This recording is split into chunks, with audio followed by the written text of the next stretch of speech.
Several people are feared dead after an Israeli strike on a refugee camp in Gaza. Meanwhile, for civilians, the fear of even more strikes is growing as Israel says it's gearing up for its next stages of its war with Hamas, which might include widespread strikes and significant ground operations. Aid workers say conditions in Gaza have deteriorated into a, quote, complete catastrophe as tens of thousands of Palestinians attempt to flee. Steve Nannis has the latest developments.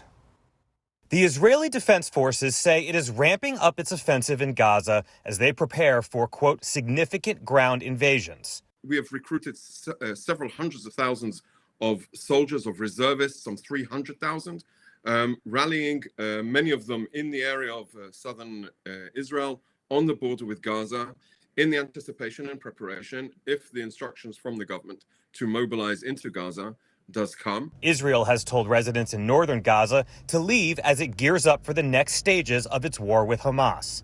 We are trying now to move the civilians so that they will not be hurt, and we want to go in and uproot that infrastructure of terror. Rocket fire has increased over the weekend as the concerns for innocent people in Gaza being killed by Israeli airstrikes grow. U.S. Secretary of State Antony Blinken says it is vitally important for democracies like the U.S. and Israel to uphold international law during war efforts. The way that Israel does this matters. Needs to do it in a way that affirms the shared values that we have for human life and human dignity. One danger of a ground offensive is hostages are still being held by Hamas in Gaza, including some Americans. And the Biden administration says they are working tirelessly to rescue them. The president has been very clear that he has no higher priority than getting Americans back safe, Americans who are being held hostage by Hamas in Gaza right now. I'm Steve Nannis reporting.